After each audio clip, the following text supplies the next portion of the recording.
Tuesday, gonna take you high, highlighting the artists, getting them there too. Pricilla Watley gonna groove with you. Oh yeah, rocking to the rhythm, it's a real throwback. Melodies so sweet, making bodies react, bringing back the memories, taking you back in time. Up tempo funkin' up and R&B, gonna make you shine.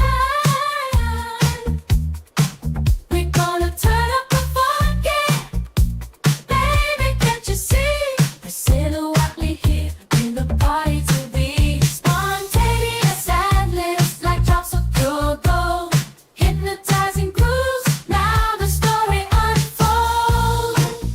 Oh yeah.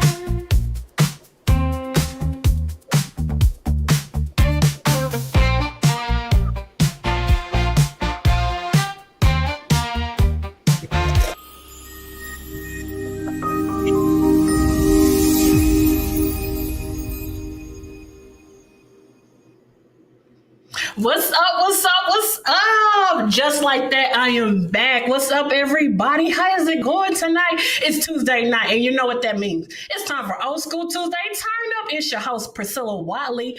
I'm glad for all you all are tuning in tonight, and I am sorry I have been gone for so long, but guess what? It doesn't matter because I am here tonight, and we about to have some fun. We about to turn up. We about to just act a fool tonight because guess what? Tonight is episode 49. Yeah, episode 49. I made it that far. But let me tell you, tonight we have the one, the only. This woman is so talented. She's off the chain. Instead of me saying it, let her tell you who she is and what she do. She's about to come in here and just tell her story. Everyone, please welcome to episode 49. It's an Old School Tuesday Turn Up. The one, the only, Miss Inaya Day. Hey, sweetheart, how are you? I'm good. How are you? How's everything going? Very good. I won't complain. That's good. That's good. You are finally here. I know we had mishaps 3 weeks ago, but you know what? Forget all that. You're here now. Everybody is waiting. We got little people already tuning in. Look how. Do you see what's going on right now? People was waiting on you. Do you see what's going on tonight? That's how I know this awesome. show. He's gonna be off the chain with it. Hey everyone, hello to everybody. We got the one on Miss Anaya Days in the building. Hey. Let me just say, I just want to, girl, first, how is 2024 going so far for you? How's it going? It's going. I've had some challenges health-wise and things like that. Still recovering from some things but through it all, I am grateful and I'm just happy. So even though I've had some obstacles, things are great. I always like to be grateful for what I do have and what I have accomplished, and what is given to me. Always a blessing. That's what's up. That's what's up. Now, I know we just had Memorial Day yesterday. Girl, what did you do? Did you barbecue and did you eat some ribs, some chicken? Girl, what you do? Nothing. I rested because on Saturday and Sunday, I gigged with the band and we had 2 4-hour gigs. So I was like, my Memorial Day will be spent chilling. You know what? I actually chilled too because I partied all weekend. I went to a pool party on Sunday, went to a funk on the bridge concert at Stockbridge Amphitheater and had the best fun ever and just turned up. And yesterday I said, I'm done. I'm worn out, girl. I know how. I'm worn out. I'm done. That's it. But look, I mean, and I know, right? You can relate to me. Look, I know my fans are probably like, Priscilla, you're finally back on. And I've been gone for a whole year from the show. Do you ever feel like if you go too long we've been gone for that long, but hey, everything, I can't, it just happened like that. But do you ever feel like if you stay gone too long from your fans, it's like, you know what, I got to get back to it. I got to get back on that stage. Yeah, because, there's that out of sight, out of mind syndrome, and you don't want to just be like, oh, yeah, Inaya Day, she is a singer. You don't want to have to start from scratch. You want to always keep yourself in people's faces and in their ears. Yes, yes, yes. That's what I'm talking about. Look, but I know everybody wants to hear. They want to hear the background story. They want to hear it all, honey. And something you and I do have in common. I grew up in the church, and you started in church, but I wasn't a singer. The singing was not my thing. I had my little. My auntie one time made me sing a song, and that was the end of it. And I knew then singing is not for me. And I'm not gonna tell you the gospel song I sung because I'm not trying to embarrass myself like that in front of everybody today. But you you started in church. Did you see yourself first being a gospel singer before even dabbling into R&B and house music? What did just like? Did you see yourself just being a gospel singer first? Um, I don't know. I honestly didn't see myself being a singer. Like, I wanted to be a veterinarian because I love animals. And then I wanted to be a journalist because I I would have this my mother bought me this small recorder, and I used to follow my nephew around and narrate everything he did. Georgie is now going down the ravine. Hopefully he will not fall into the stream. And of course he almost fell in the stream. I had to throw the recorder and run down there and grab him. I really thought I was amazing at it. So, and some of the things I've written a lot of poems and stuff. And for some holiday or whatever they had in Brooklyn, when I was 12 years old, they actually gave me a compilation of my works at 12. And I was like, what works? And then when I went through them, I was like, whoa, what was I thinking when I wrote this? Sounds like an old poet wrote it. So I said, that's what I'm going to do. I'm just going to be a writer. I'm going to write everything, books, poems, and be a journalist. So I thought I would be a journalist and then moonlight as an animal doctor. I never said, I'm going to be a singer and then I'm going to. When I got into junior high school, my friend heard me sing and she told my music teacher, and that's how it all started. In church, it was everyday thing for me because my family sings. So in my mind as a kid, I just thought everybody sang and it was just something everybody did. And it was like, la, la, la, la, la. And it was fun and we move on. I didn't think of doing it as a profession until my music teacher in junior high school forced me. Hey, you had the music teacher. I had my aunt, so that's different. Right. That's the same. Oh, 'Cause my I'll music tell you. teacher was like an aunt. She was like, come over here. And she would curl up her lip, come over here, sing that song. And I'd be like, I don't want to. So she was like an auntie. Oh my god, I was the same way. Like my aunt told me that song that I had to sing, and I was like, no, I don't want to. And then I was singing up there in church, and that was the end of one time was enough. I said never again. I found out then I don't need to be singing. It is not for me. So yes, I totally can relate to that. So do you still remember the very first song you sung in church? Uh, the very first song I sang, I think it was this kid's song, God is so good. And it annoyed me because I was in the children's choir. They made me be in the children's choir. And I would be so annoyed because all of the kids sang off key. They kind of like just yelled it out. And they were like, God is so good. And I would go, why are they doing that? Because in my mind, everybody can sing, so do it right. I didn't realize, no, everybody is not so inclined. So when it came time for the solo, they said, come on out here and sing. And I just sang it. And everybody said, whoa, Lord, hallelujah. And I was looking around like, why y'all bugging? It's just God is our God. It's a child song. And then after that, I was like, maybe there's something to it. And then I started singing. I was like, let me learn a solo. And they asked me to do a solo. I was scared to death, but I sang, I learned how to live holy. When I see Jesus, amen. When I see Jesus, I did that one, and that became like my staple song for a long time. And then I was like, I guess I better add more songs because people started asking me to sing at their churches and everything. And I was a kid. So, yeah. Oh, that's what's up. So, how did you get the opportunity to go from that into being an understudy for the one and only legend herself, Miss Stephanie Mills, for the Wiz? George Faison the choreographer, the Tony Award winning, he said, "Can you come? What are you doing today?" I said, "Oh, I'm chilling, nothing much." And he says, "Can you come by?" And I said, "Sure." And I think I may be getting the keys switched up, but he asked me if I could sing Home and Be a Lion in the keys that they're, recording in the Broadway work. And I said, "Sure." And he said, "Come by. I want you to sing that. Just sing that and play around with that over here at the house." And I said, "Okay." So I went uptown to his house and we giggled and laughed. And Tony, I can't remember his last name, one of George Faison's musical directors, he was on George's piano. And he was like, "How are you? Blah, blah, blah, blah, blah." And he was like, "You ready?" I was like, "Sure." I didn't know what it was for.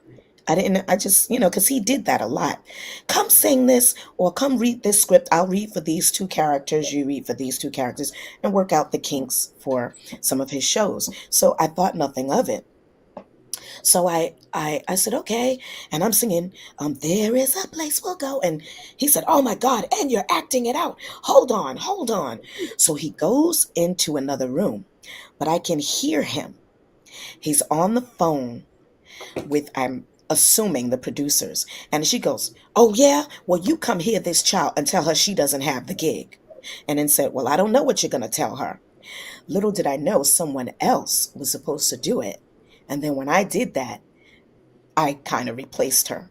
George did that. George Faison kind of slid me in. Still, I didn't know. And I hung out at his house and we went upstairs, his dance studio, danced around. We used to do that all the time. And a few days later, a package is delivered and it's a thick manila envelope. And I open it up and it says Theater of the Stars. And it says The Wiz, so and so and so and so, blah, blah, blah, blah. And I was like, huh? What is this? So I called Victor Cook, who is a Tony nominee. I called Victor. He's like a brother to me. And I said, "Vic, do you know anything about this Theater of the Stars or Theater Under the Stars?" And he said, "Yeah." He's like, "You're going to be Stephanie Mills' understudy. You're Dorothy." And I said, "What?" He said, "Yeah, George didn't tell you." I was like, "No." I just went and sang and we laughed. I was like, "You mean to tell me I auditioned and got a gig and had no idea?" So that's how it happened. I had no idea. And the funny thing is, when I was a little kid, I'm aging myself right now, but when I was a little kid, I was really little, and my mother took me to see The Wiz on Broadway. And I said, "I wish I could be in The Wiz, even if I'm just Stephanie Mills' understudy." And my mother said, "Don't worry," and don't laugh, but she says, "Stinky, don't worry, Stinky. What God has for you, you're going to have. Nobody can take that away." So I spoke that into existence as a little child. And then years later, the revival came about with the original, the original surviving cast. And there I was understudying Stephanie. They tell me, "You'll never get a chance to go on because Stephanie Mills is never absent." The wonderful thing is that she trusted me enough to be absent. Like if she was sick, they were like, "We don't have Stephanie." And I was like, "Huh? Like why? What?" They told me I'd never have to go on. And I went on like a bunch of times. So that was good. And she would even come sometimes and sit in the wing. She'd sit in the wing, and in the beginning, when the prologue, do, do, do, do, do, do, do, do, do, do, and Aunt Em says, "Dorothy, stop running after that dog and come in and help me with the laundry," something like that. And I go, "I'm coming, Aunt Em, soon as I get Toto, Aunt Em." And I'm running across the stage, and I ran smack into Stephanie sitting there on top of one of the musician crates, swinging her legs, looking at me like this. And I said, "What are you doing here?" And she was like, "Just go sing. You need to do something for a change." And I was like, "I don't want you to sit here." She was like, "You're fine. You're going to be great. Go, go, go." And I had to run back out for my cue. And she sat there and watched me. And I was like, "Oh my God." And that made me so nervous. But that was her way of supporting me. And that was a blessing. Yes. What is one thing you did learn from her that you still use today? Well, one day we were on a call and she told me, "No matter how big you get, sign your own checks. Don't let somebody else handle your money. Know when it's coming in and where it's going to. Always sign your own checks. Always know what contract is going across your desk. Read it. Don't leave it in the hands of somebody else. And that was valuable because I never forgot that. And I live by it to this day.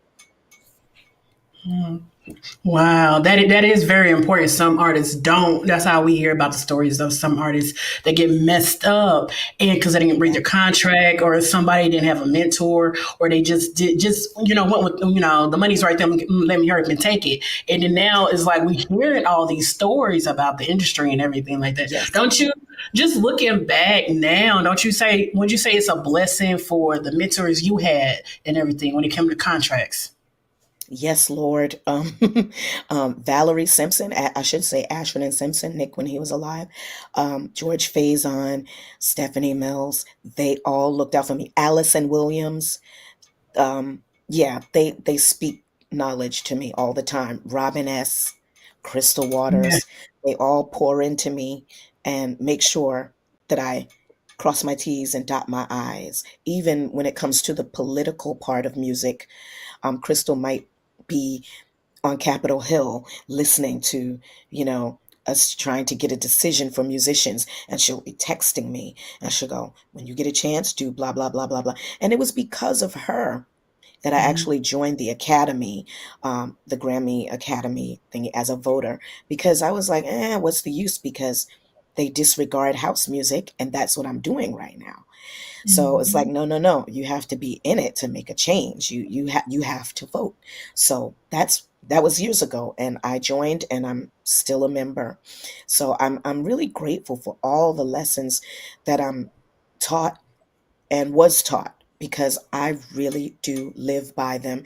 And just to go back with the contracts, we know that some people don't read their contracts, but a lot of people may try, but the jargon is purposely jumbled in old English, words that are not even used anymore, so that it confuses the reader.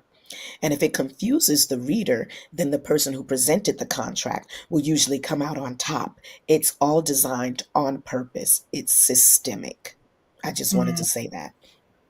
Oh wow! Do you feel like now in the generation we live in, the contracts are the same, or have they gotten like people are stepping away from it, doing their own thing? Or what do you see? What do you see from the generation that is now of music? Well, singles are easier, contracts for singles are usually easier to read, Mm, but it's the same if you have a whole project or a publishing deal. um, that stuff is still the same. But what people have to realize is that you try to get someone, you can use legal Zoom, pay a small fee and have someone go over it if you can't afford a full on attorney to go back and forth. There are other artists who do know how to use, how to negotiate contracts, but you have to seek out help for what you don't understand. You cannot let it go by. The other thing I want people to realize is that you don't have to accept it. You don't have to accept it. There have been times when I was going to sign a single and the paperwork was this thick. And I said, I'm sorry, I just got this in the mail and it's 17 pages for a single, and I'm a non-exclusive artist. I said, this is too much. I said, please send me a one page, no longer than three. Please condense that because that's too much. We're not doing that. And that's exactly what I told them. And didn't they send back a 1.5 page agreement? You can object. You don't have to agree. And like my mother said, what is for you, no man can take away. You're gonna get it. And I know it looks like, oh my God, but every piece of candy ain't sweet.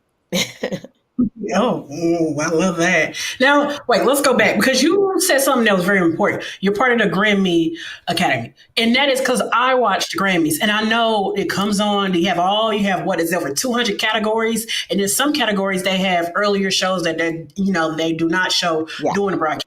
And always at the end, they always say, well, the nominees were picked from the Grammy Academy. The voting came in, the voting starts after the Grammys and rolls around to the following year year or whatever, but right before the Grammy starts. But please explain to us how it really works. I know us being like myself being a fan, I know they say at the end of the Grammys is, like what I just said, like it voting on the Academy, Grammy Academy, it votes. But explain to us really what's going on that we don't really know how it works. Okay, so you get an email and they tell you that voting is open. You click the link, you have your own private code to get in as a member. You get in and you go to each category and you look at what's available to vote on. You can listen to the stuff and everything. You can even now they've changed it, whereas if you're looking for a specific artist or specific song, you can actually put it in the search window and find that so you can vote for whom you're looking for immediately and then just go down the line to other people you think deserve it, or listen to as many people as you can to make a good decision on who should be nominated for that category. And then that goes by. The next thing you get is the second vote. The second vote is the people who were nominated, who made it through the first part, the artists who were presented. They made it through the first part. Now they're nominees. So you get to vote on the more condensed group of artists who are now nominees, and you vote and vote, and whoever gets the most votes, they're going to win at the ceremony. So it's a lot of fun. It takes time though. You have to know, okay, the Grammys voting is open. Okay, take your day, take your time, and get your popcorn and do it. It's a lot of fun. So is there like a deadline you have to go? You have to submit and everything. A deadline you have to go Yes. through. A deadline for the first round and then Hmm. a deadline for the second round. It has to be, because otherwise, they never get the counts up. So there's a deadline and all that stuff. The good thing is that dance music artists have been fighting for years. And Hmm. you've probably noticed that now remixers and DJs and stuff are getting their just due. They're being nominated. Hmm. Um, Now we just have to get them to recognize the vocal artists. If we could just get them to do that, because I mean, in my opinion, Martha Wash, Hmm. Crystal Waters, Barbara Tucker, all those people from back in the day that really sparked the flame.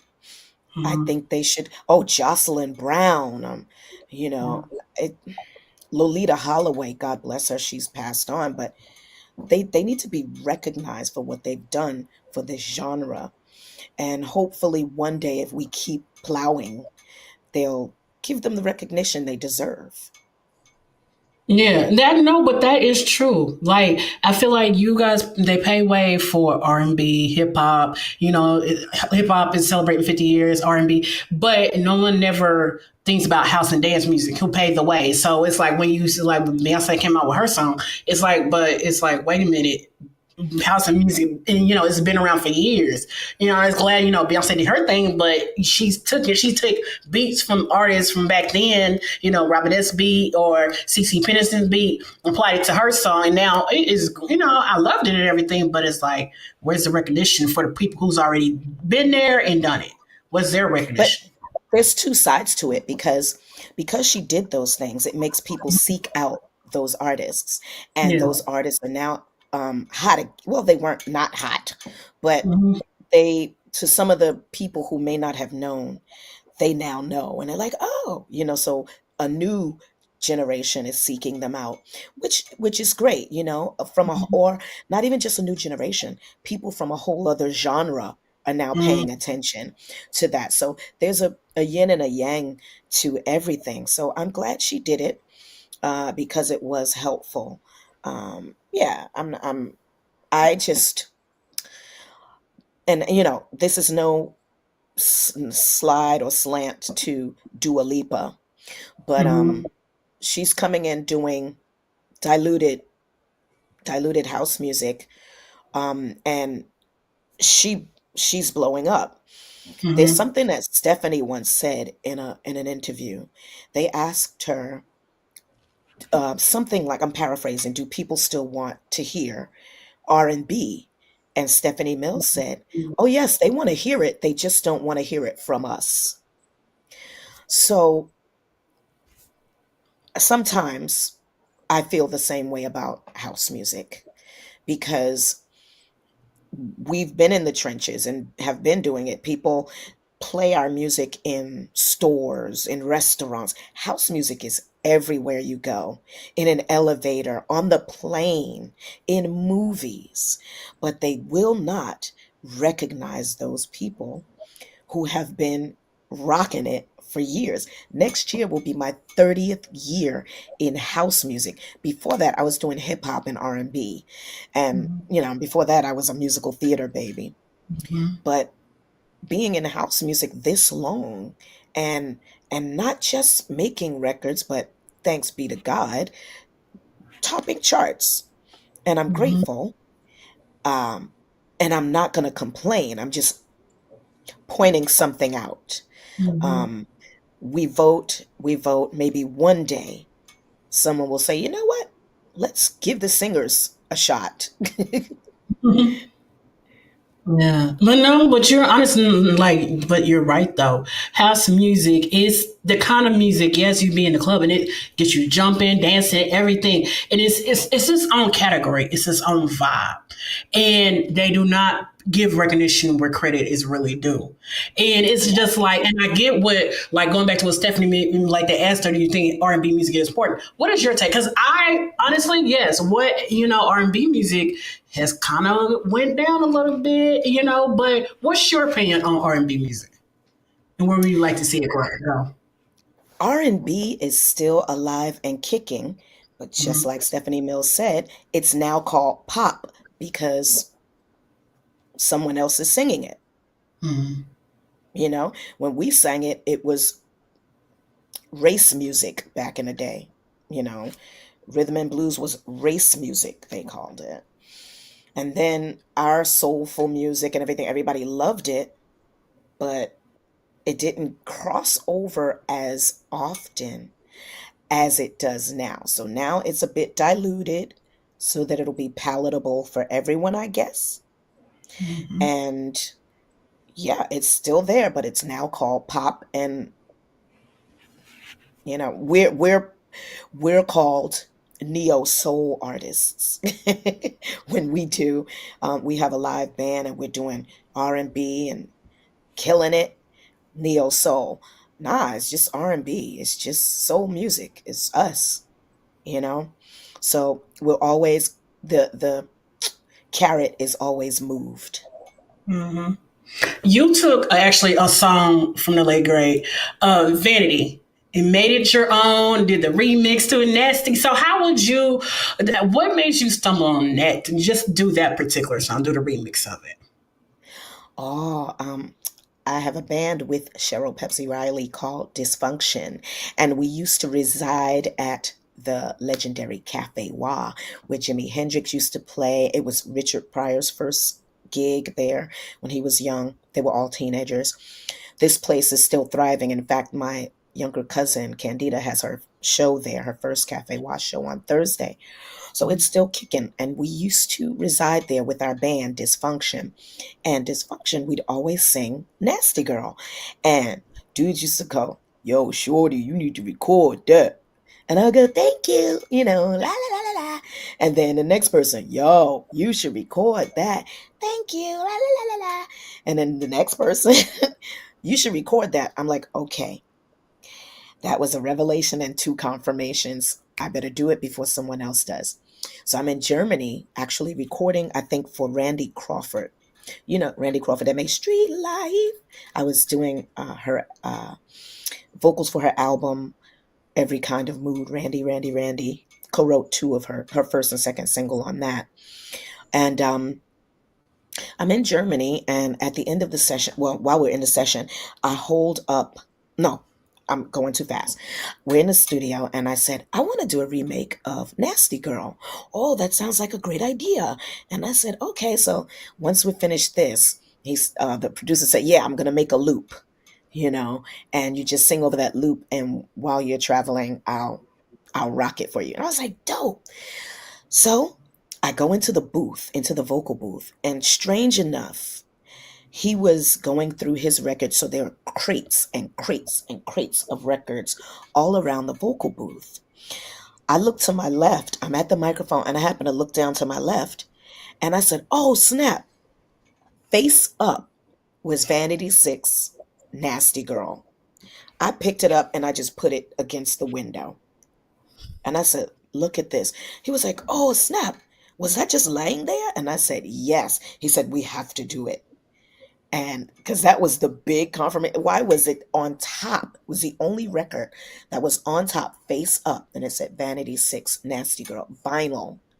Mm. And so we recorded it. I recorded to a loop that day and left it there, kept on traveling. And he was like, I got something for you. And he sent it. And I said, oh, that's amazing. The next thing you know, they took it in the UK and kicked it up, and it went to pop and crossed over all over the world but America. But even though America loved it and I charted, Mhm. um, it didn't cross to pop here to my recollection. But it blew up. And that's how that came about, just from singing it with my band at the local club and deciding, I'm going to record it. Recorded it in Germany, blew up. Yes. Now you have stated you there's nothing like performing with the live band, and you with 45 Riot. Why is this so important to you? Because I have been singing almost 30 years to a track. The track doesn't change. I can't say, break it down. The track ain't going to break down. Give the drummer some. Ain't no drummer.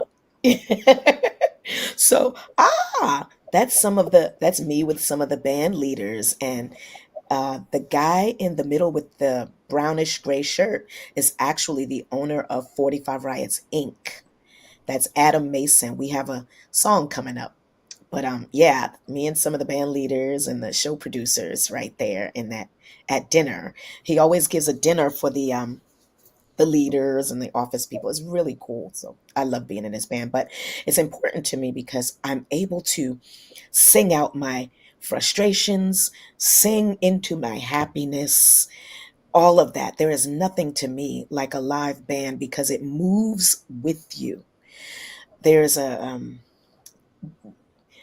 I don't know, there's a feeling that is unlike anything else. Whereas a track, it does not move with you. It's going to be the same forever unless you change it. And it still will not move with you when you're live. So live band, there's no comparison. No comparison. Looking to your left and right and seeing your comrades and supporting each other and seeing how they're into what you're doing. And you turn your face and look at the guitarist and be like, whoa. And y'all feel that? That's what Cheryl Pesci always say. Y'all feel that? It's no comparison. What other groups do you like listen to that are also live bands? What other live bands do you like hearing? Earth, Wind, and Fire. Um, um, Sky, I have to say Sky, because my cousin is the band leader of Sky and co-producer Solomon Roberts Jr. I grew up on funk and disco because of Sky. I used to sit on the steps of my aunt's basement and listen to them and watch them rehearse. The ladies of Sky and the whole band. So, of course, I was 8, 9 years old, watching them and going, Dad, I want to be in the band. And when they would finish rehearsing, my cousin would put on Earth, Wind, and Fire and let me play drums. He would lower the drums so I could reach the kick and the hi hat, and I would play the drums to Earth, Wind, and Fire's album. And that's what made me fall in love with the musicality of Earth, Wind, and Fire. I also love Stokely's music.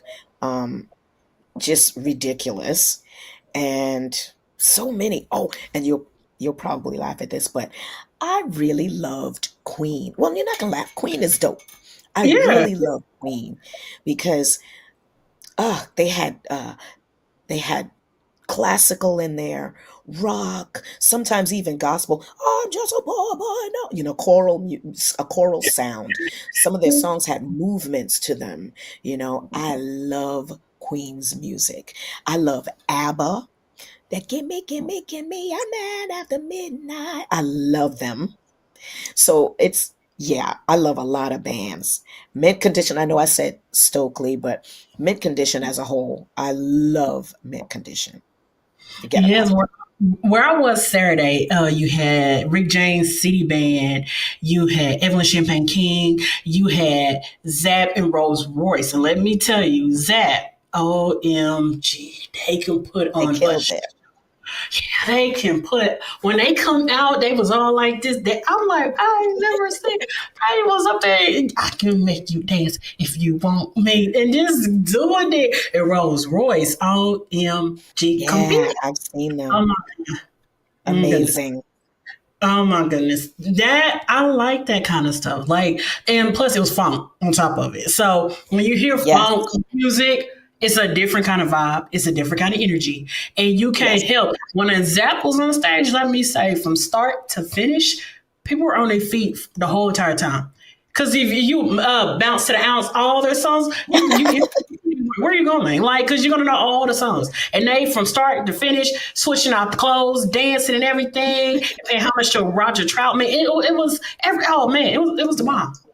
It was Yeah, the and my bomb. band Dysfunction is a funk band. My band with Cheryl, we do funk. And I don't know if you know it, but I was in Bootsy's new rubber band, Bootsy Collins. So I got to go on the road with a lot of Parliament Funkadelic members when I was with Bootsy, and we went around the world literally. I think we toured for like 9 months straight, and you can't get no funkier than Parliament Funkadelic. And to be able to experience and be on stage with Gary Scheider and Bernie Worrell, Fred Wesley, Mudbone, Frankie Cashwati, and of course Bootsy. It was it was otherworldly.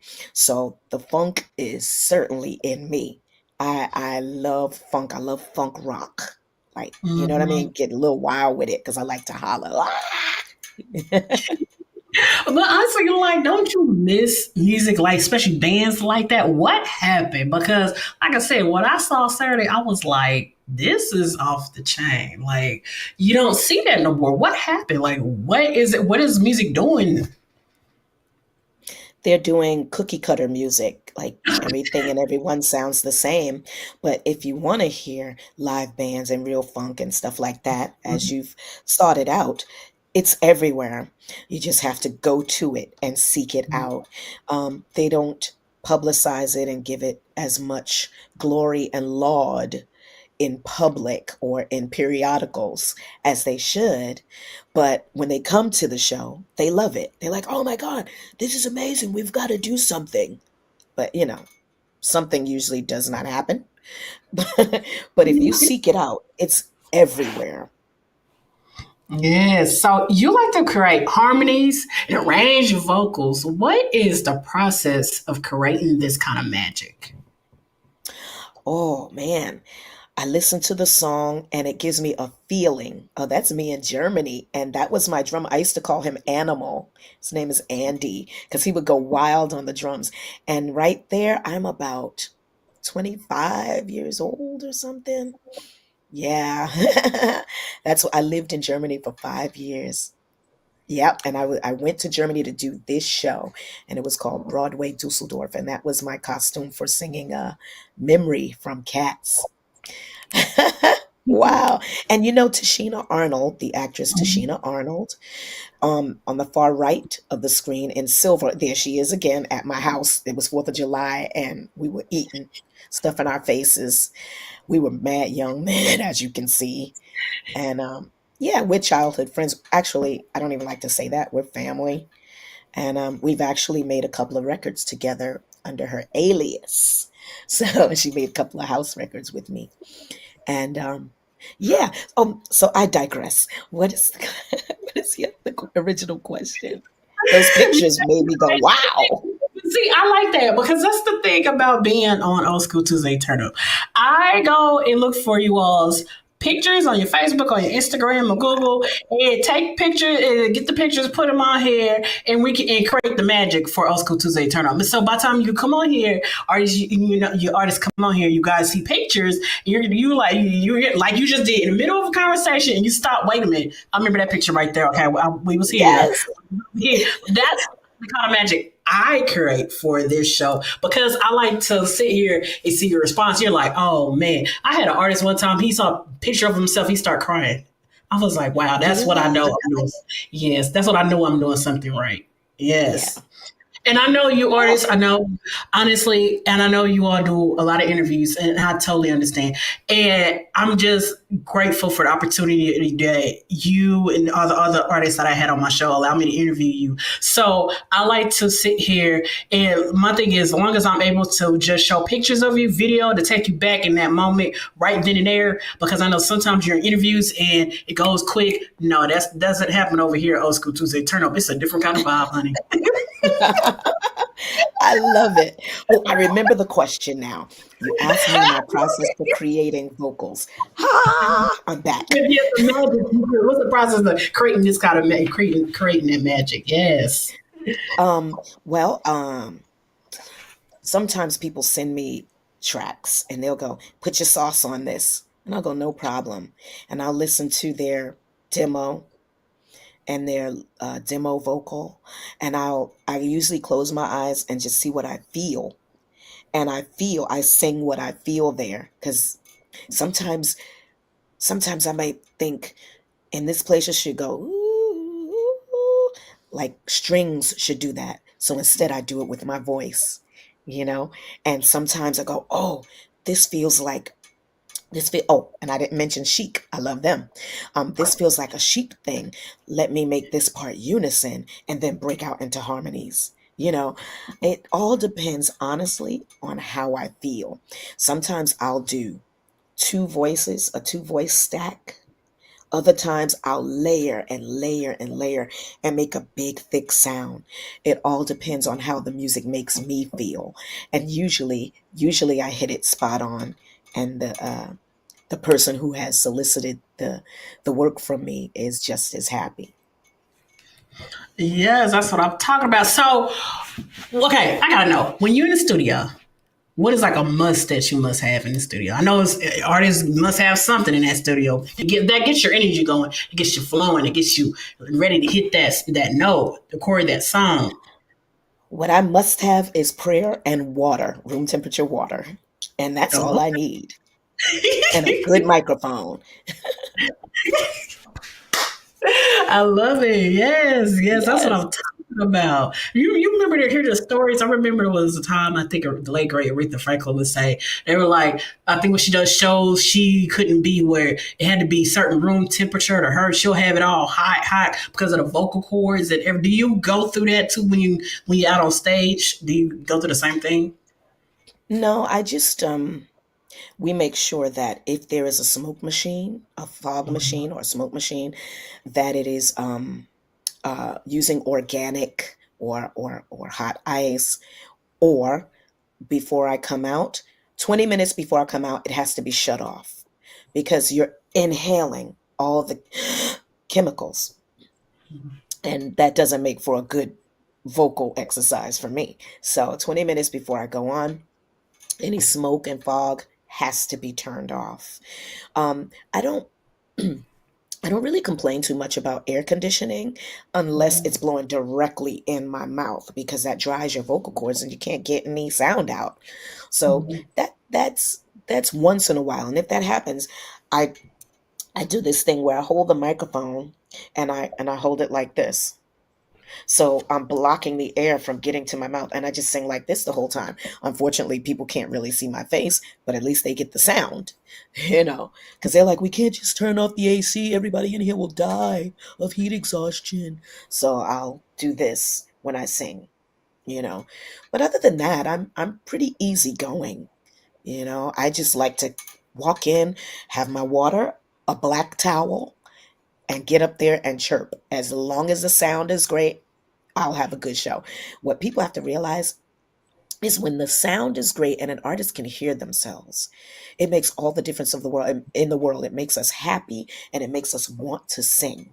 And if we want to sing, that energy translates into the audience and it makes the audience want to join in with us. So it's a wonderful exchange of energy.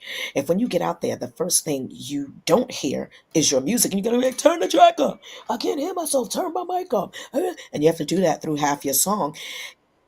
It wounds you. You're like, ugh, this again? I thought I paid this due. Like, at least have good sound. That's one thing that gets my goat. If the sound is bad, I get mad. But nobody knows it except my team. But that messes me up. And a lot of times you go places, sound men, sound people, but usually the sound men don't like to be told what to do. They don't Mm. like when you say, I need more of my vocal. And they go, I got you turned up. I don't want it to feed back. Okay, but I have to hear myself. I can hear you fine in my headphones. Well, I'm not wearing your headphones. I need to hear myself. That's the whole purpose of all of this. And then they'll just do this. It's so common that it's sad and it's frightening, perhaps it's because they don't get the recognition they deserve sometimes. I make sure that I always meet the sound man when I'm at half hour sitting backstage. I tell management or the promoter, I go, would you mind getting the sound engineer for me and ask him to come back here? And he comes back and I smile and shake his hand, ask his name. I discuss what I need or whatever. And when I need something, I said, I'll go, all right, I know you're going to be far away from me, so I'm just going to say your name sometimes. It's not a slight. It's just me trying to get your attention. I'll be like, Greg, let's bump this up. And he'll go, that's fine. That's fine. But if you do it without talking to them first and you say, sound man, pump this up, they feel like you're attacking them. And they go, and they'll let you fail. It's pathetic. And it's funny that it's all over the world. That's the way they Mhm. are. It happened in Mhm. Germany. What? Do you want it so loud that you are yelling? You are yelling and everything is loud? And I said, yeah, that's what I want. I said, I know mic control. So you don't have to control my mic sound. So you can give me a little more. And he hadn't heard me sing yet. And he goes, this is ridiculous. It makes no sense to me. So he goes, but I will turn it up. I will turn it up. And when I turned it up and when I can hear myself, I don't have to scream everything out. I can go strolling in the park. And I go strolling in the park to hear myself. And the nuances make for a good show. And he goes, was that loud enough? At the end of the show, he goes, was that loud enough? And I go, yes, it was. I said, you're absolutely amazing, like I knew you'd be. And I said, you just want to be mean for no reason. And then he goes, For the rest of that tour, my sound was always impeccable. Now, I can't say that for all the other singers. There were three other singers on that tour, but he made sure my sound was always perfect. So I always give courtesy to the sound man, just like when you walk in a bar, introduce yourself to the bartender. You're not the bartender. Yes. That what you just said make perfectly good sense because I know there's times I've been to a few concerts and the first thing we hear is it sound like, man, that sounds horrible. Or now due to TikTok and social media, you're watching someone's video, they're at a concert and they come on and you can hear the sound and echo in the background. I'm like, oh, that's horrible. You get like, yeah. Because no one don't And go to their sound. imagine when we can't hear ourselves. It's hard. Like you're just Mhm, singing into the ether, praying to God that you're on pitch because you can't mhm, hear yourself. And the music's like,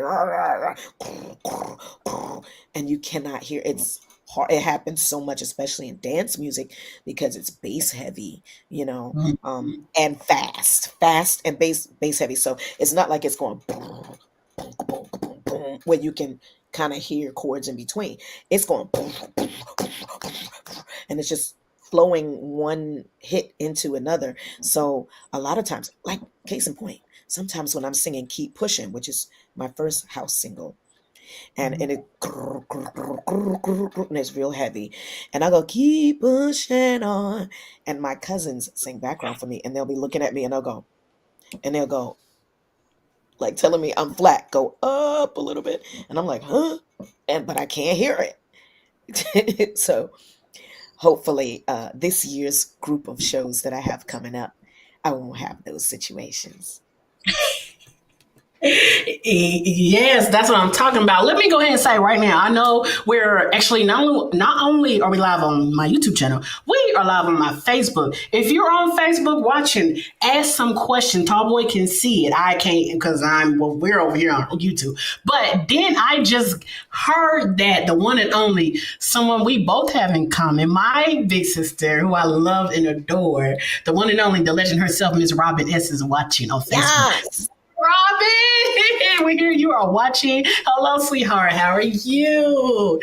Yes, yes. I want to go ahead and give her a shout out. And everybody else who's watching on Facebook and everything. If you have any questions, just sit there and ask, and Tallboy will see the questions. Now, speaking of stages, next month is Pride Month. I'm so happy. And so, how is it for you in the moment being on stage when it's Pride? Because just going to, just performing at all those Pride events. It's epic. A lot of them have thousands and thousands, tens of thousands of people. Last year, Robin S, myself, Crystal Waters, Ultra Nate, and Cece Peniston, we did Palm Springs, the White Party. And it was just a massive crowd. And the feeling is like no other, especially when everyone's energy and everyone is on one accord. It's like they came to enjoy themselves. There's nothing like it. And this year, actually, next weekend, I think, not this one, but the next weekend, June 2nd, that's me and Robin. June 2nd, I'll be in Asbury Park doing their Pride, New Jersey Pride, Asbury Park. And then that week after, June 8th, I'm doing Albuquerque Pride. So they're going to be massive. Oh, and if you play this, that's cool. But I want to just set it up. This was LA Pride one year. And this was the year that someone was bombing gay events. Like they had just, I think, bombed. I can't think of the club right now because I'm tripping. But they had just bombed one of the nightclubs, I think in Florida or something. And they caught a man in his car with a bunch of weapons and explosives on his way to this Pride in LA. So the promoter on the far right of your screen, Jamie Awad, he asked us to sing something to uplift the people in that time because we were next. So thank God they caught him. And he said, sing something. Would you two do something together to uplift the people? So we sang His Eye is on the Sparrow a cappella. I know he watches me. Check this out. I sing, I sing, I sing because I'm happy. I sing, I sing because I am free. Can't you see? His eyes, his eyes, his eyes is all. Yes.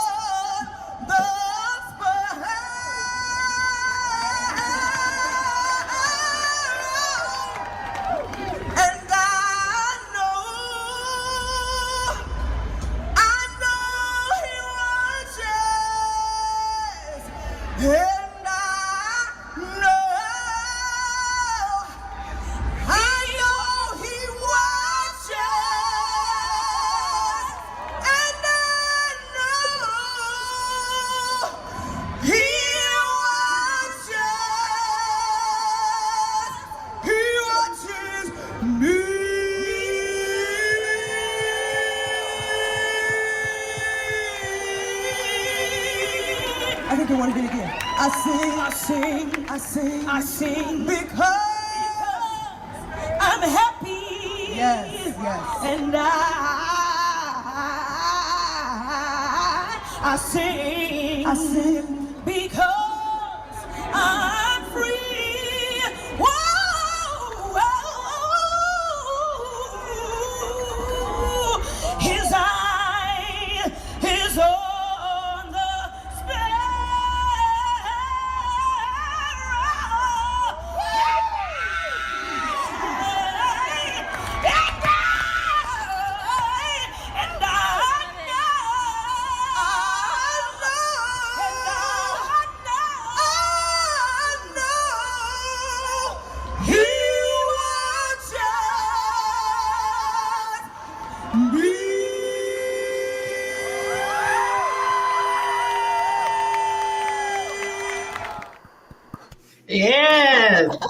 Yes.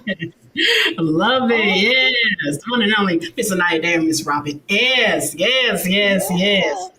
And But there we're were gonna get you. people from all walks of life there, every color, every age, and everybody was just on the same vibe. Like nothing mattered, that we were all grateful to be alive and that we hadn't been attacked. And, we were just grateful and it was wonderful. Grateful en masse, and you can't beat that.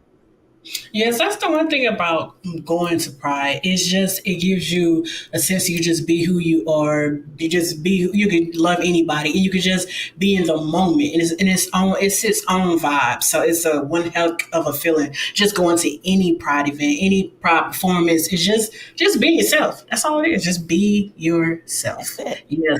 Yes. Oh, I just gotta know. Are we gonna get you all to record that song? That would be a great idea. Oh, look, I gotta talk to look. Robin. Look, and Priscilla put it out there in the universe. I hope to, yes, yes. We gotta get you and Robin S to record that song. Yes. And I to put it out there in the universe. Yes. I'm gonna speak it into existence. Yes, Boom. yes. Yes, yes, yes. Now wait a minute. Now wait a minute. A lot of people don't know you have a degree, a marketing degree, and just being in the industry. How would you say that you use that degree being in the industry? How has it helped you just being in the industry? I chose that. I chose that course because of the industry, because there's so many great musicians, great singers, great writers that you'll never hear of because no one is pushing them forward to the public. There's no PR, and they may not know how to self market. They may not be digital sales platform savvy. They may not know how to use um, Instagram and TikTok and even Facebook to their advantage. So I thought, we're going through a pandemic. The first time I went to college when I was a kid, I went, of course, for music, for a solo voice. This time I'm like, well, we know I can do the music. Now we got to get the music heard. And I want to know the basics of how that's done myself. I've been doing it for eons, but to have some proper techniques that I could employ, I think I think that's invaluable. So I'm glad that I did it because I learned a lot of stuff and we would do we would pick a brand and have to pick a favorite brand, because if it's your favorite brand and you know why you like the brand and you know the brand is fierce, you now have to pick that brand apart and tell how you could make uh, that brand's marketing better, even though that brand may have ridiculously awesome marketing. Then we had to go back and look at retro commercials like Doritos. Doritos used to have some amazing commercials. We had to look at those, knowing that they were near perfect, but pick them apart and see how we could have made it better, which was not easy, but it makes you think outside the box and think of other alternatives. Then you pick a brand that you like, and who you know and which you know may have a poor marketing strategy. You have to then say, this is how I can make this product better. Then they would give you a fictional dog food. It was for dogs and cats. And it's like, how do you market it? It's organic, all natural ingredients, things like that. There are lots of those products popping up. How do you make yours different and make it stand out and make people want to buy it, get people's attention? Where would you put the advertisement in the store? Where the labeling, the colors of the labels to grab someone's attention. With your commercials, what do you say in your commercials that make people go, yeah? What trigger words would make people trust your product? So I learned, um, actually, I that was all reinforced, and I got some really, really uh, tangible techniques that I could use and put into action. So I was so happy that I did it because I love commercials and stuff like that. My brother used to use me as a party trick. And he would go, "Watch my sister. She knows all the commercials." And he would say, "Boo." And I go, "Huh?" And he would say, "Do Slinky." And I would go, "What walks downstairs alone or in pairs and makes," and I would do the whole song. And then he'd go, "All right, now do Connect Four." And Connect Four, there's no music. It's just speaking. And I would say, "Object, connect four of your checkers in a row," while doing the same. I would do the whole commercial. And people would go, "Wow, that's amazing." So I've always loved commercials, and so did he. My family, they're TV heads.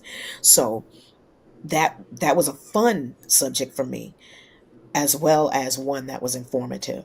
So that's why I chose marketing, because it helps my music push forward. Mm. But before the degree, you went, speaking of schools, you went to the famed school, LaGuardia High School. And a school of music and performing arts. And just looking back now, what can you say that you really, how has it like really, what did you really grasp from being there?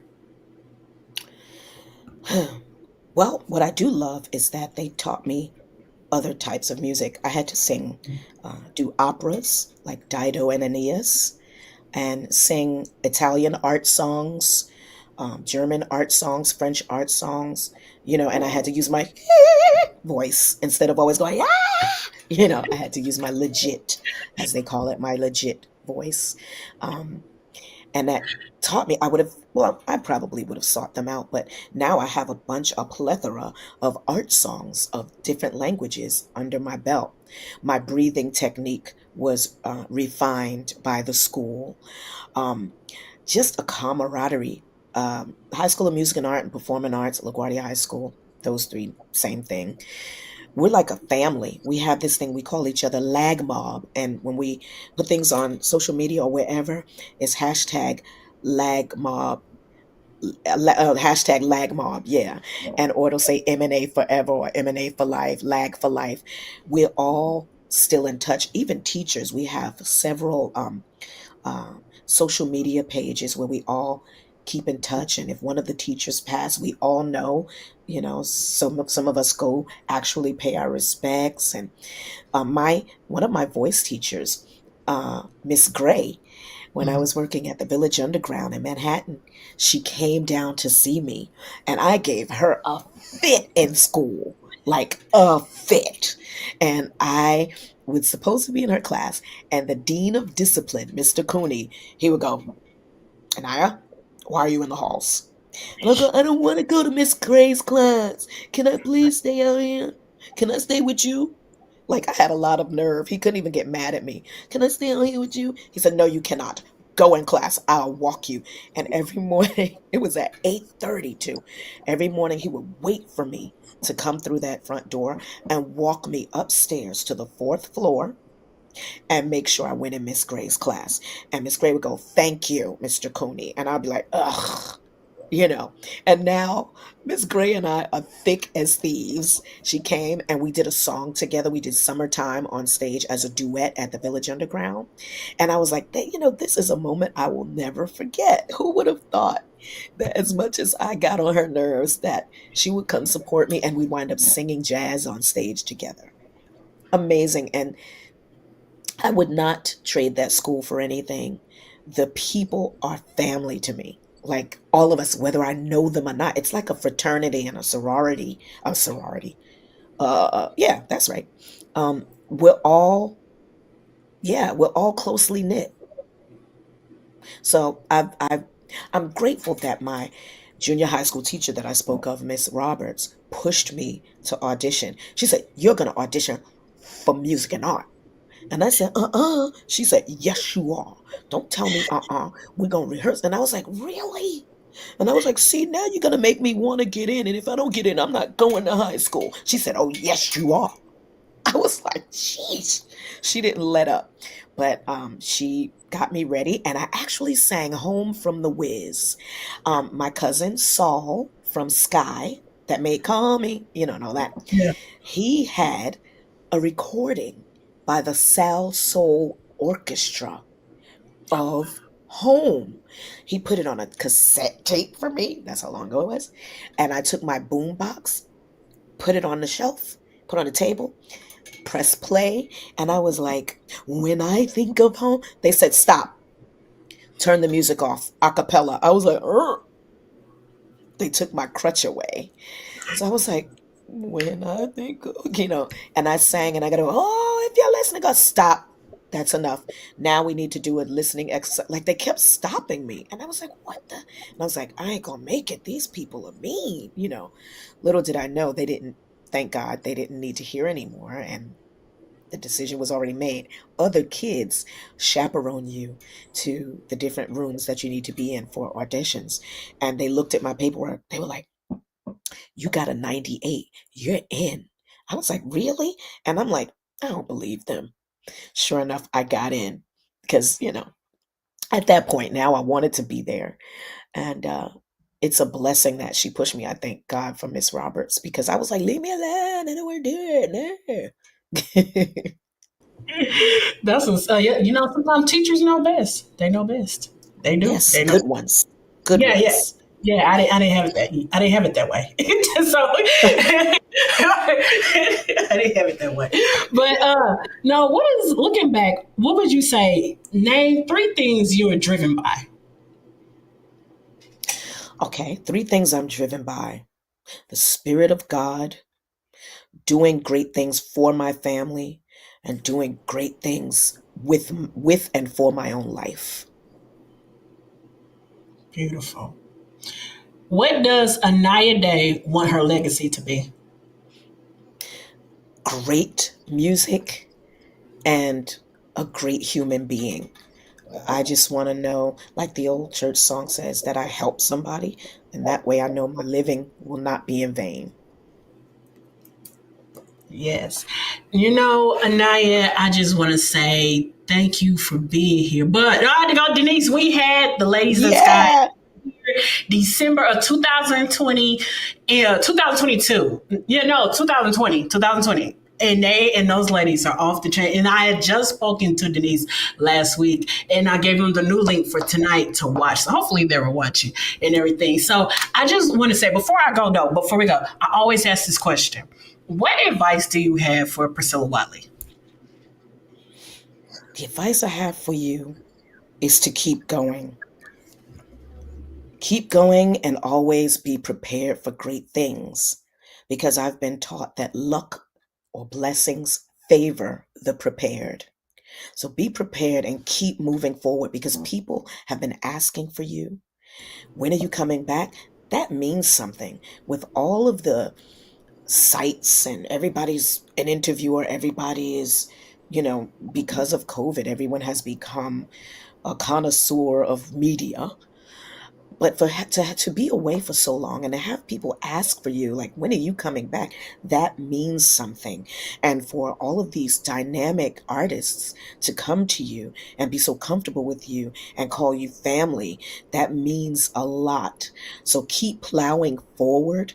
I always tell people, you keep chipping away at a wall, like they did in Shawshank Redemption. You keep chipping away at the wall, and eventually there's going to be a big giant wall, a big giant hole or door for you to walk through. And just be prepared for that blessing. And I think that's what my advice would be for you. Oh, thank you so You're much. welcome. Let the fans know what the upcoming tours that you have coming up, so they know where to come check you out, and let them know your social media, your Facebook. Where can they find you at on social media? Okay, on social media, Instagram at Inaya Day, Inaya Day. Facebook is facebook.com/Inaya.day.7. And then TikTok is, I believe, Inaya Day Music. If it's not Inaya Day Music, then it's Inaya Day. And YouTube, Inaya Day. If you just put my name in, it'll all come up. Um, you can find me on Bandcamp, and it'll tell when where I'll be and when. Also, I have a production company slash record label, Naya Day Music, and NY-O-DAE music TBEmedia.com, and you can find merchandise, music, photos, everything there. And it also tells you where I'm going to be. And as I said, I'm going to be this Friday, I'm going to be on one of my producers' Twitch streams singing live. I have a new song called Inside Out, which is going to drop on Friday. And it talks about the first words say there was a girl who she had it all figured out and her life was filled. There was no doubt. Her heart was wide open to let the music in, but somehow she got lost and retreated deep within. But now she's finding her way from the inside out. And so that's a nice inspirational song that we wanted to put forth. I'll be singing it live on Twitch, on Mike Cruz's Twitch, DJ Mike Cruz, on Friday at 7, I believe. Then on Saturday, I'm with my band. On Sunday, I am in Asbury Park for New Jersey Pride. I go on at 5 or 5:30. The following week on June 8th, I'm in Albuquerque, New Mexico. And then, so much. I have the cruise coming up. I'm going to be doing a cruise. I'm going to be doing, for New York Pride, I think June 30th. I haven't put all the dates up yet, but yeah, just always check my socials and you'll always know where I am. Oh, all right, yes. I hope everyone got that information. So, look, wait. Before we go, I got a question. I don't know who brings you out at these events and everything. I think you should allow Pricilla Watley one day to come bring you out and when you're doing a show. Just, hey, welcome to the stage. Now your day, everybody. That would be awesome. Not like that though, but I just gotta put myself in there somewhere. You have all these shows. I'm like, well, you should allow Pricilla to come bring you out. Now that we know each other, see, we know each other now. We family. Yes. Well, if you come to Asbury Park, you can sure bring me out. And I haven't been there. I'm gonna get there. There. Anyway, but let me know when you're in Atlanta. So that's where I'm at. But let me know. But honestly, we do got to meet up now because usually I have most of the artists that I interview and I have now met them and everything. So we gonna cross paths. Something tells them I'm speaking into existence before this year is. We gonna meet. For sure. We gonna meet. We gonna meet. And you know what? Before we go out, what I do is I play this little quick old school Tuesday Turnup fun game. It's like Jeopardy. I just ask 10 real quick questions, and it's gonna be super fun. It's not the think game, but like Jeopardy. Like we got the music going in. It's Top Boy start the music, and we gonna ask you these questions, and we gonna get up out of here because I know everybody's had a good time. They're probably like, "Why she leaving? Where you gonna go? See how we do? I've been gone for so long. Give them a good interview now. They probably like, man, don't leave. Yeah, no." We got things to do, but Top Boy, get ready to start. Let's go ahead and start that music up, and let's go ahead so I can ask Miss Inaya these questions, just like Jeopardy. Just quick, easy, fun questions, not to hurt you anything. Do you watch Jeopardy? Huh? Do you watch Jeopardy? Oh yeah, I love it. I love answering the questions and shocking myself at the stuff I know. A lot of useless information up in my head. I actually. Okay, here we go. Favorite ice cream. Chocolate. Favorite dish. Mac and cheese. Favorite movie. Oh, Lady Sings the Blues. Favorite comedian. Huh? Favorite comedian. Favorite comedian. Right now, it's, I don't know. That's hard to say. I like a lot of them, so I'll choose my boy Godfrey. Favorite love song. How about us? Favorite color. Oh, orange. Sunrise or sunset. I like both, but I like the sunrise because it's a new day. Chicken or ribs. Chicken. Grits with sugar or grits with salt. Both, because I love grits with sugar. Last question. Name the artist and group you would like to see come on Old School Tuesday Turnup. Mint Condition. Mint Condition, a group. Okay, so one female artist and one male artist. Okay. Stokely Stephanie Mills. Hey, damn, that's good. Okay, so it's time. Episode 49, guess what, you all, is now completed with Miss Inaya Day. That means episode 50. Who would you like to see for episode 50, Inaya? Who would I like to see for episode 50? Ultra Nate. Ooh, okay. I love it. You had one of the best answers. Like that was I don't know if we had somebody who said Naya Day. I think somebody did say mid condition, but that's been about a year or two. I think. It's been a minute. It's been a minute. No, but look, Miss Inaya Day. Miss Inaya Day. Congratulations on 30 years of house and dance music for next year. Oh my God, honey. Thank you for being here. I love your energy, honey. You was off the chain. I loved it. Everybody enjoyed the show. I'm glad. Thank you for allowing, just coming back. I know the first time, like I said, yeah, but you came and you rocked out episode 49. Thank you for being here. I greatly appreciate it. Thank you for the advice you're giving me. And I'm glad you love the production, everything, the pictures, the videos, everything. I just love you were here. But do not go. We're going to talk to you behind the scenes. Let me go ahead and close it out and talk to these people real quick. But it ain't going to take me long because, girl, we going to talk. But anyway, everyone, episode 49 is now completed. That means it is time for episode 50. So let me know. Y'all, some of y'all have my number. Email me, send me a message on Messenger. Let me know who you want, a male or female, anybody for episode 50, because I have a huge announcement when episode 50 comes. It's going to be a huge announcement to go with it as well that night when I interview. So listen, everyone, thank you for all tuning in to Old School Tuesday Turnup. Everyone give a round of applause to the only Miss Inaya Day for being here tonight for episode 49. That's what I'm talking about. Yes, I hope you all had a good Memorial's Day. You guys, I hope you all enjoyed tonight's interview. Everyone, enjoy the rest of this week. Have a good weekend. Top Boy, without further ado, wait, Anaya, can you dance? You like to get your dance on? Did you hear that yeah. music? I'm Did you awesome. Did you hear that music intro a little bit? Yes.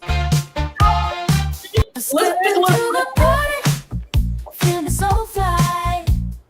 Bye, you all. Enjoy the rest of your night. Enjoy the rest of your week. See you all later. Highlighting the artists, getting them there too. Pricilla Watley gonna groove you. Oh yeah, rocking to the rhythm. It's a real throwback. Melodies so sweet, making bodies react, bringing back the memories, taking you back in time. Up tempo funkin' up and R&B, gonna make you shine. We're gonna turn up the funky, baby, can't you see? Pricilla Watley here, bring the party to be spontaneous ad-libs like drops of pure gold, hypnotizing grooves. Now the story unfolds. Oh yeah.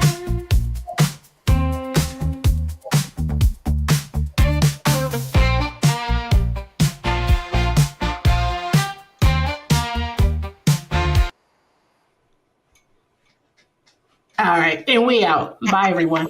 All right.